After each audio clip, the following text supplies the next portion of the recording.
Hello everybody, and today I want to talk about peer-to-peer payment apps. This includes Venmo, PayPal, and other peer-to-peer apps as well. These are a relatively new app, within the past 5, 6, 7 years that have become more and more popular throughout the years. The IRS is always slow to implement and slow to catch up. So meaning the IRS is typically after the fact.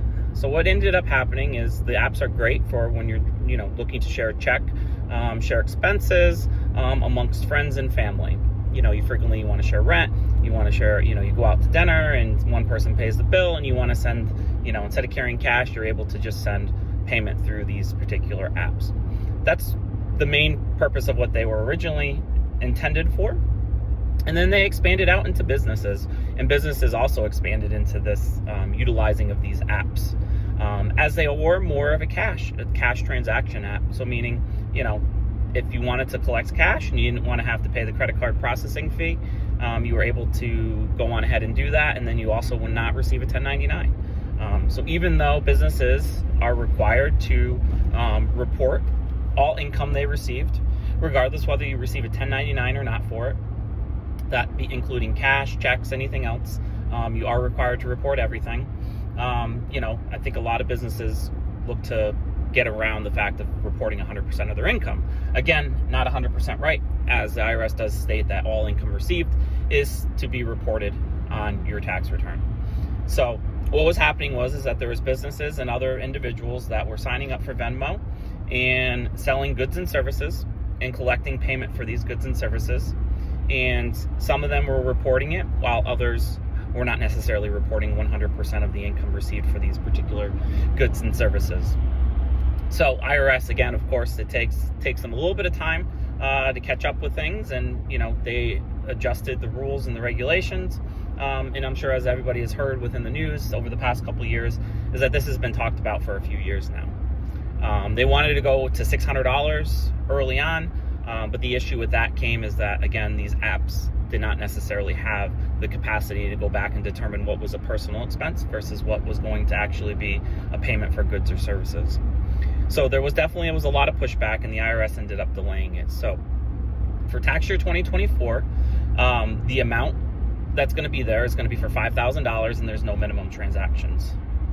Prior to this, there had been a required minimum transactions of 250 for normal credit card processors.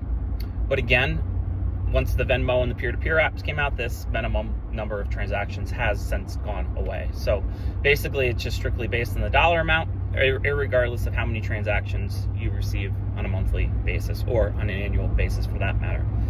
So for tax year 25, or I should say for year ended 2025, for the year that we're currently in, the limit is $2,500, and again, no minimum for transactions. And then starting in tax year 2026, calendar year 2026, that limit is going to be $600. So basically what that means is that these, places like Venmo are going to have to send 1099s to anyone who sells more than or who transacts greater than $600 starting in 2026. Now, with that being said, the technical rule behind it is goods or services. So you're supposed to set up a business account. If you are a business selling goods and services, you're supposed to set up a business type Venmo account versus setting up a personal account, reporting it in your social security number. However, again, many individuals, set up side businesses or side hustles, and, you originally set it up in your social security number before anything takes off or whatnot. And then you kind of end up keeping that Venmo account, or just vice versa. You may just, have your own type of business and you set it up in your social security number. The issue comes about is now that you're commingling expenses. So if you are selling goods and services, my recommendation to you is to set up a business Venmo account. Selling goods and services and utilizing Venmo or PayPal or any of the other peer-to-peer apps, my recommendation would be to set up a business account. Set up a business account within Venmo, and then also have a business checking or savings account where the money is transferred into through Venmo.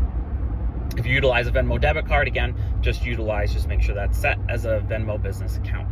This way it won't commingle any of your personal expenses, because what's going to happen is if the IRS were ever to come out there and audit you, they're going to say, well, listen, we can't determine what's personal and what's business. So again, if you're a business doing goods and services, and you also use Venmo to say transfer money to your kids, or you transfer money, you pay some other expenses, maybe to other family members for gifts or whatnot, you might just want to be a little bit careful of that. And that's kind of where the IRS is going to be looking at, and they're going to say, well, hey, we can't distinguish between what you spent personally or what you spent on the business. So that is something just to kind of keep in mind, that those thresholds are actually going down, and $600, it goes quick, especially if you have an annual basis, especially in tax year 2025 as well. $2,500, it can also go quick depending upon how much you use the Venmo app. I know a lot of people use it frequently, again, like I said, for splitting checks, or, paying rent or household expenses, some spouses or boyfriend, girlfriends, or, partners or whatnot, utilize that just to pay household expenses. So instead of having a joint account, they'll utilize Venmo to send money back and forth to each other for, combined expenses for if you live together and whatnot. So utilities and all those. So those things end up adding up quick. So, again, it's going to make it difficult. Venmo states that they're going to be able to distinguish between the sale of goods and services, as well as be able to look at anybody in your contacts or friend list that you pay on a regular basis, that, hey, we can determine that this is not actually for a good or service. But again, if you are somebody using it and you are using it for goods or services, you want to be cautious. Or if you're just using it in general and you use it for a good amount of money, you want to be cautious, especially coming up in tax year 2026, where that threshold is $600. A lot of times you may not even know that they issued a 1099, and it may be wrong. And the 1099 may be, for payments that you sent to a friend that you live with, or a roommate that you live with, and you're sending them just simply for the joint expenses of your apartment or your home that you live in. Venmo says they'll be able to distinguish, but again, I'm always optimistic on the fact of being able to distinguish between a good or service versus a personal expense that is not to be picked up as income. So anybody using it, I would definitely be cautious. Check your account, review your account, especially at the end of the year. In January and February, you want to make sure that they initiate you a 1099-K, especially if you're somebody that uses it very frequently. Just go on in there and check. Make sure that it's not issued.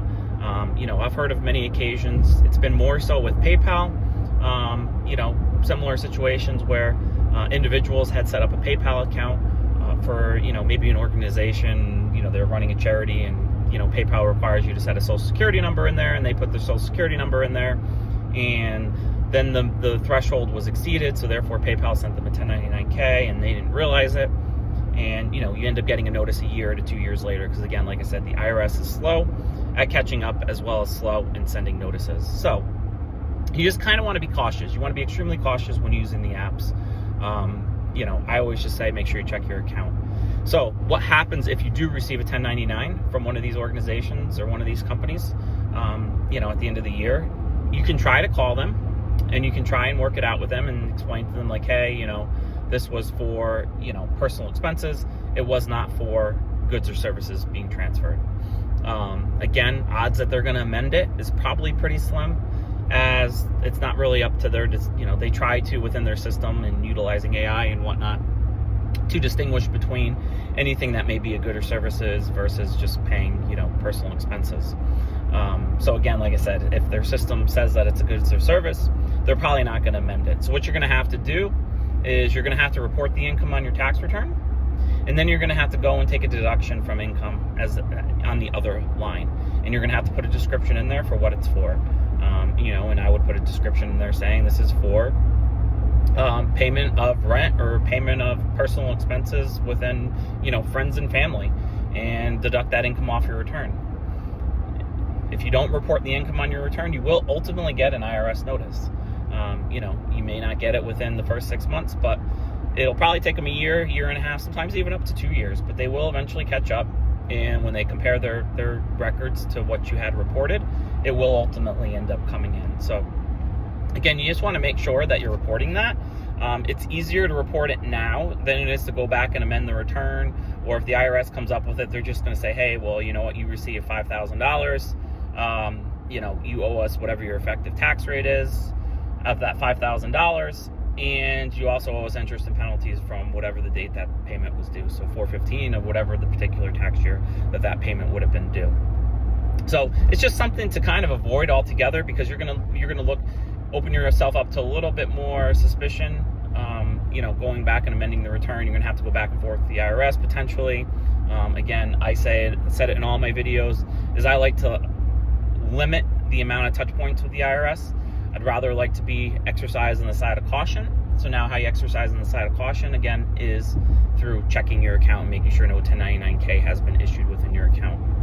The other option that you could do to be overly cautious, and I know that some people suggest not filing your return until May or June timeframe, filing an extension, getting in the total amount that you paid in, making sure you have it paid in, and then running a transcript and making sure everything's there. I personally think that's a little bit of overkill.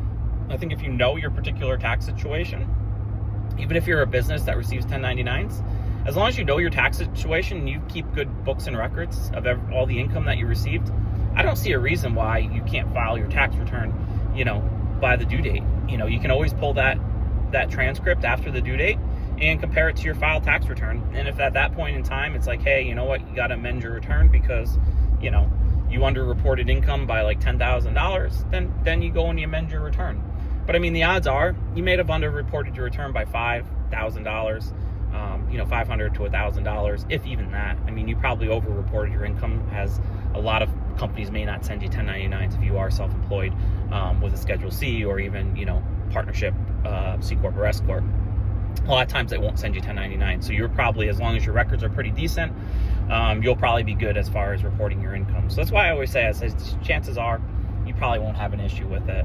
But again, you can pull your transcript just to be 100% certain, and then be proactive in amending your return if that's the case. I always say that there's a de minimis rule. So meaning, if the total tax due is, say you got an additional $1,000 that you didn't report, is the IRS going to send you a notice? They may send it to you. But I mean, the cost for you to amend the return versus wait for that notice and then the interest and penalties on, say $100 worth of tax due, if that, it's probably going to exceed, especially if you use a professional to amend your return.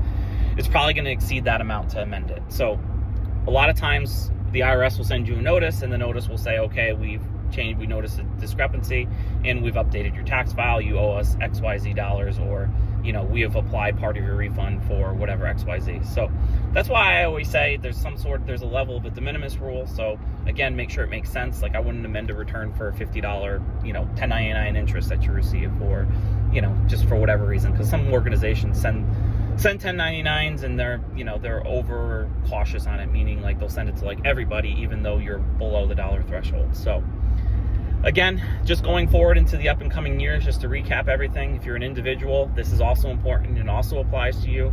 Just be sure to check your Venmo account. Be sure to make sure that no 1099-K was issued. If one was issued, you can first attempt to try to call them. If not, just report the income and then back it out on other income line. You may run into some issues with using some of the larger tax softwares. I'm backing it out of income. But again, if you use a professional service, professional tax preparation individual, they'll definitely be able to get that backed out of the income on your return. So again, you're reporting it and you're backing it out. And just be prepared to substantiate in the event, because again, they did send you a 1099, so the IRS could always come back at you and say, hey, please substantiate that these were in fact personal expenses. So just make sure that you know what every dollar amount accounted for was. If any of it was for a good or service, my suggestion would be to report that good or service on a Schedule C. And again, obviously take any income towards that. So just again, being proactive, making sure you have everything, all your I's dotted, T's crossed. This way you won't get into anything and you won't have any additional headaches with the IRS further down the road. Hopefully everybody found this video helpful.